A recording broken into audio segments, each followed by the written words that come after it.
He asked me the question 20 minutes after he got engaged to someone else, and I have spent every single day since then wishing I had lied better. Not, will you be my best man? Not, help me with the toast. He shut the kitchen door with his foot, 2 champagne glasses still in his hands that he'd forgotten to hand to anyone. And he looked at me like I was the only person at that entire engagement party who actually mattered. And he said, "Reese, if I hadn't met Vanessa first, would this be us right now?" His fiancée was 30 feet away, showing off a ring the size of a parking violation, surrounded by both of our families, all of them crying the good kind of tears. And here he was, in his mother's kitchen, asking me to answer the one question I had spent 11 years making sure never got asked out loud. I'm Reese Calloway. I'm 29. And the boy asking me that question had been my best friend since we were 8 years old, which meant I had exactly one job standing in that kitchen. Lie fast, lie well, and get him back out to his own engagement party before anyone noticed his hands were shaking. I did my job. That night, anyway. But here's what I didn't know standing in that kitchen. That question wasn't a one-time slip. It was the first crack. Over the next 6 months, it would come back 3 more times, each one worse than the last, until the night he called me at 11 at night. His voice completely wrong, and said 4 words that ended his engagement before the wedding invitations even went out. I said, "No, Reese. Stick with me, because by the end of this, you're going to want to know exactly what I said back, and whether I regret it." We grew up 2 houses apart on Live Oak Lane, the kind of street where everybody's parents knew everybody's business. My mother used to say our names like they were one word. Reese and Jonah, not a question. Half the block had bets running on us since we were 14. We never dated. 11 years, and neither of us ever crossed the 2 feet of space between friendship and something else. Not once. I fell for him at 17, on a homecoming night when his date ditched him for a guy on the football team, and instead of sulking about it, he showed up at my door in a rented tux, with a bag of gas station donuts, and said, "You're my top 3 tonight, no contest." Something cracked open in my chest that night that never fully closed. I never told him. I told myself that having him forever as a best friend beat having him for a while and losing him completely. Then Vanessa happened. 14 months before that engagement party, and genuinely, she was good, smart, funny, brought him soup when he had the flu without being asked, which made the whole thing so much worse, because it's a lot easier to resent someone who gives you a reason. I never sabotaged it. I want that on the record before anything else. I went to the dinners. I gave the toasts. I stood in a jewelry store on a Tuesday afternoon holding a velvet tray and told him the emerald cut suited her hand better than the round one. And I meant it. Mostly. The same way you can mean a compliment while it's quietly killing something in you. He proposed on a Friday night in October, string lights, both families in the backyard, exactly the kind of production his parents love. I clapped when she said yes. I clapped so hard my palms stung. And 20 minutes later, I was standing in his mother's kitchen holding 2 forgotten champagne glasses, answering a question that had been sitting unexploded in our friendship since we were 17 years old. If I hadn't met Vanessa first, do you think this would be us right now? I laughed. Wrong pitch, too high. The laugh of somebody buying 3 seconds to figure out how to survive the next 10. Jonah, what kind of question is that? 20 minutes after you get engaged. I don't know, he said, and he looked genuinely startled at himself, like the sentence had escaped before he'd cleared it with the rest of his brain. I've been out there getting congratulated by 200 people, and the whole time I kept scanning the crowd for your face. I don't know why that's the thing I noticed tonight. You were looking for your best friend's reaction. I said, "That's normal. That's literally what best friends are for. Is that all it is?" I set my glass down because my hand had started doing something I didn't trust. "You're getting married," I said. "That's a good thing.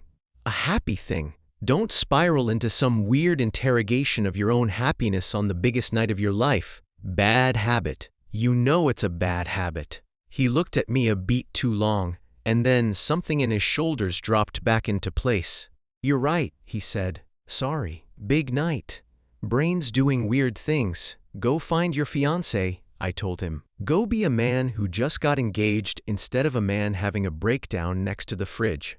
He laughed, his real laugh, kissed the top of my head the way he'd been doing since we were 15, and it never meant anything, and walked back out to the party.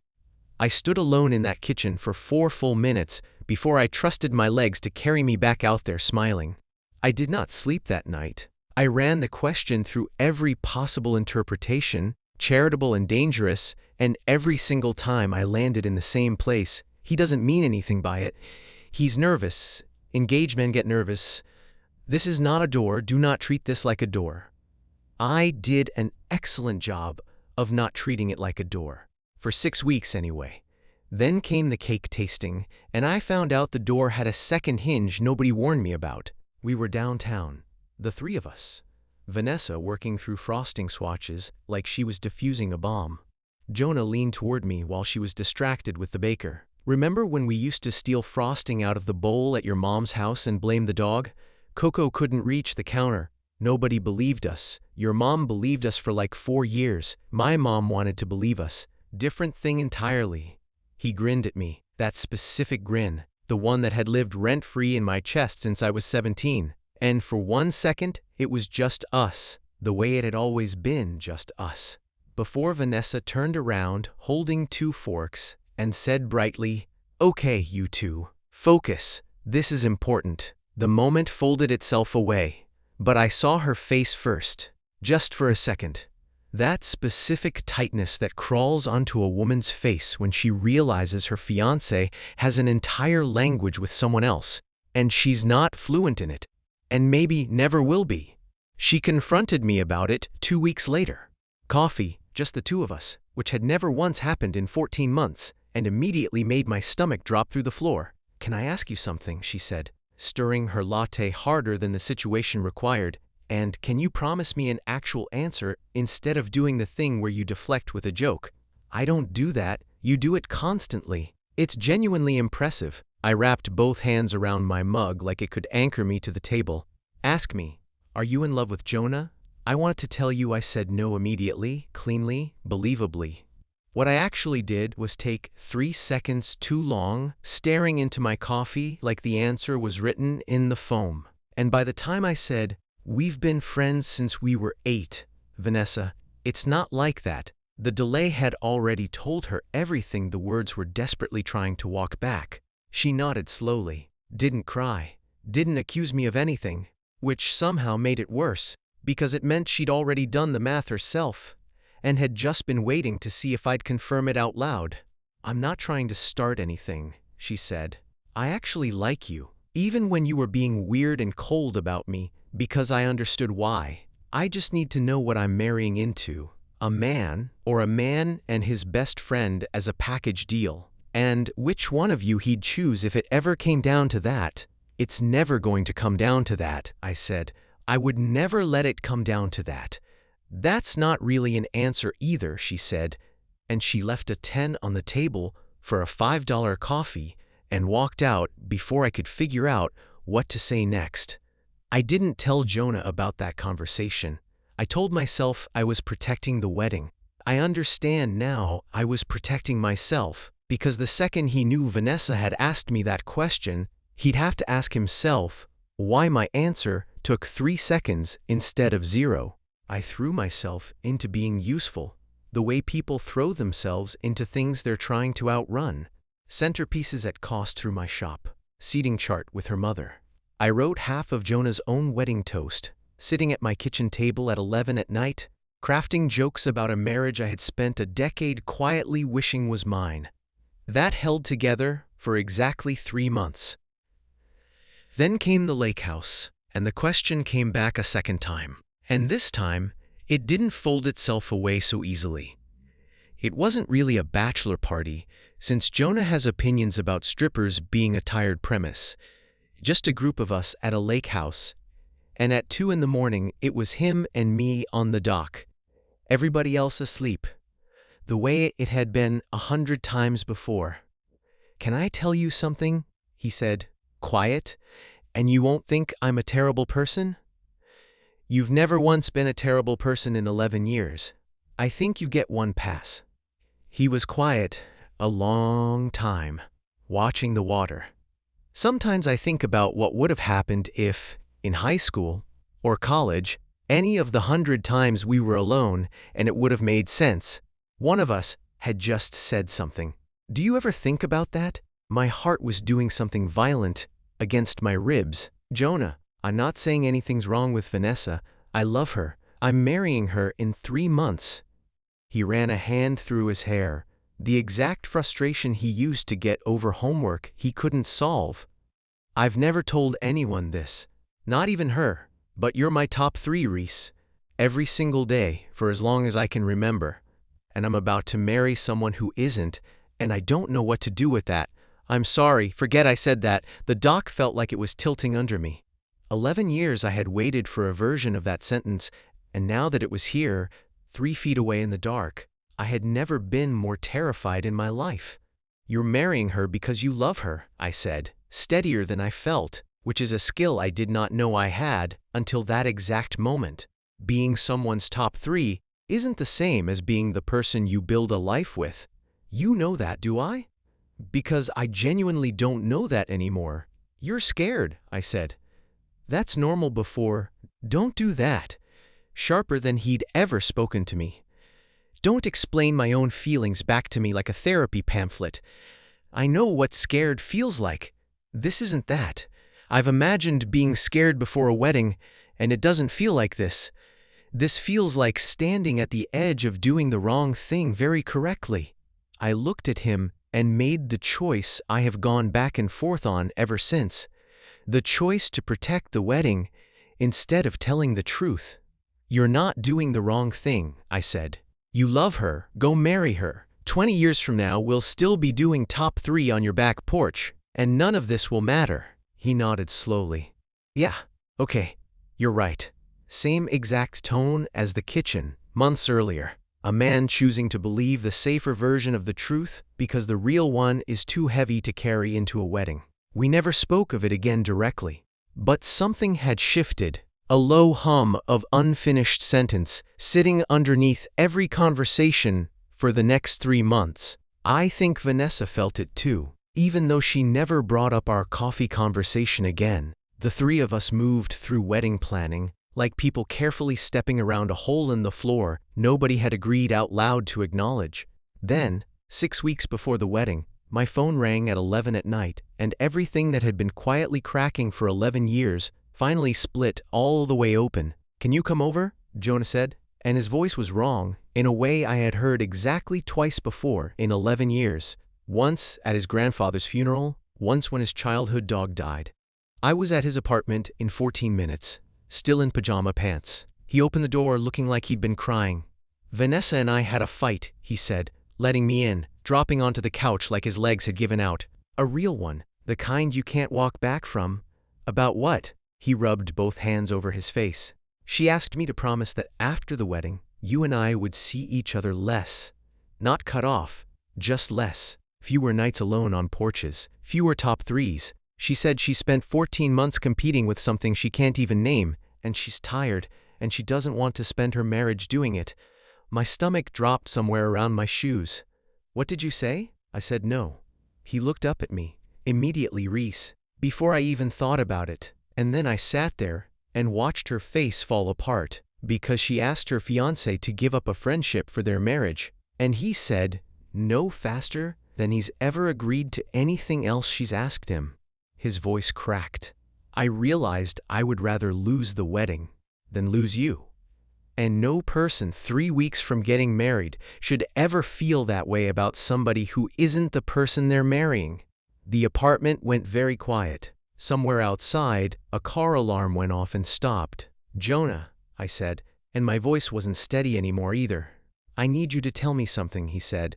And I need the truth this time, not a deflection, not a pamphlet. I think I've been building my whole life around a question I was too much of a coward to ask directly, and I am done being a coward 3 weeks before I marry someone else. I knew what was coming. I had known it was coming since a kitchen in October, since a dock in the dark, since I was 17 years old and a boy showed up at my door with gas station donuts. And still, when he actually said it, it landed like something breaking open all the way to the floor. "Do you love me?" he asked. Not friend love, not 11 years of history love, the other kind. The kind I think I've felt since we were kids and never had the nerve to name, because naming it meant I might lose you completely if I was wrong. "Do you love me, Reese?" I could have lied. I had 11 years of practice not saying, which is its own kind of lie if you keep it up long enough. But he was sitting there with his heart cracked open on his own couch, 3 weeks before his wedding, and I understood that whatever I said next was going to detonate something that could never be rebuilt the way it had been. "Yes," I said, "I've loved you since I was 17 years old. I've loved you through every person either of us ever dated. I helped you pick out her ring, and I meant every word about the cut suiting her hand, and it nearly killed me to say it. I never told you any of this because I would rather have you as my best friend forever than risk losing you entirely by telling the truth." He closed his eyes. When he opened them, there were tears in them, and he laughed, one broken, disbelieving sound. 11 years, he said. 11 years, and we both just decided to be quiet about it. At the same time, in the same friendship, "Jonah, you're engaged. This doesn't change that. I'm not going to be the reason. You're not the reason," he said. "I am. I've been the reason since the moment I asked you that question in my mother's kitchen, and you had to talk me out of my own honesty because I couldn't handle hearing it yet." He stood, paced to the window and back, hands through his hair. "I have to call off the wedding. You can't do that because of me. I'm not doing it because of you. I'm doing it because I asked my fiancé Hay to give up a friendship. And I said no before I even thought about what that meant. And any honest person looking at that would already know the marriage was over the second I said it." You to say so out loud. I didn't sleep again that night, on his couch this time, both of us too wrung out to say anything else. The air between us different than it had ever been. Careful. Enormous. He called off the wedding 4 days later. I wasn't in the room when he told her, and I've never asked for the details, because some conversations belong to the people who lived them. What I know is that she wasn't cruel about it in the end, that she told him she'd known for months, that she'd been waiting for him to be brave enough to say what she'd already accepted as true. What I know is that she sent me exactly one text, weeks later: "Take care of him. I hope it was worth what it cost both of us." I have never fully stopped feeling the weight of that sentence, and I don't think I'm supposed to. The families did not take it well. Not at first. My mother cried, not out of joy, out of the specific grief of watching two people she loved cause each other pain in service of something that might still turn out beautiful, or might turn out to be a mistake, dressed up as fate. His mother didn't speak to me for 6 weeks. There were centerpieces to unorder, a venue deposit to lose, 200 invitations that had to be walked back, one awkward phone call at a time, and every single person on Live Oak Lane who had ever placed a bet on Reese and Jonah suddenly felt entitled to an opinion about whether we'd earned this or built it on the wreckage of somebody else's life. We didn't rush anything, not after everything it had cost to get here. We didn't kiss for the first time until almost 2 months later, on my back porch, the same porch where I once told him she was good for him and meant it while it was killing me. And this time when he leaned in, I didn't build a firewall, I just let it happen. 11 years late, and somehow exactly on time. "Top 3, he said afterward, forehead against mine. "You go first." "Number 1, he said. "You just kissed me back," I laughed. "The real kind, from somewhere true." That's cheating. That's not a top 3, that's the only thing that happened tonight. Number 2, he said, undeterred, is that I get to keep doing that for the rest of my life if I want to. And number 3, he looked at me a long moment, the string lights on my porch, catching in his eyes the exact way they'd caught the night he proposed to someone else. Number 3 is that I finally asked you the real question. And this time, I actually got to hear the true answer. It took a full year before either of our families fully made peace with how it happened. I won't pretend that year was easy, because it wasn't. There were dinners where his mother was polite in the specific way that costs a person something. Nights I lay awake, wondering if I'd ever earn back the trust of people who watched us walk out of somebody else's broken engagement to get here. But Jonah and I got married last spring, in his parents' backyard, under the same string lights, in front of a much smaller crowd, and when the officiant asked if anyone objected, I swear I heard my mother laugh out loud from the third row, because 11 years of an entire neighborhood betting on us had finally, unglamorously, agonizingly come true. We still do top 3 every single night. Some nights it's small, a good cup of coffee, a client who paid on time, a stupid joke he told at dinner. Some nights, like our wedding night, there's only room for one thing on the whole list, and neither of us minds that it isn't really a top 3 at all. He asked me once, months into our marriage, lying awake at 2 in the morning the way we used to talk on docks and porches, whether I regretted any of it. The 11 years, the waiting, the cost it took from other people to finally get here. I told him the truth, because we don't do anything else anymore. I told him I regretted the years we spent being cowards about something that turned out to be the realest thing either of us has ever had. But I didn't regret the question. The one he asked in his mother's kitchen the night he got engaged to somebody else. The one that cracked something open neither of us could fully close back up again. Because without that question, I don't think either of us would have ever found the nerve to ask the one that actually mattered. So, if your best friend asked you a question like that, 20 minutes after getting engaged to someone else, what would you have said? And have you ever had a friendship where you both knew something neither of you was brave enough to say out loud? Tell me in the comments. I want to hear your story. If you liked this one, leave a like, subscribe, and I'll see you in the next video.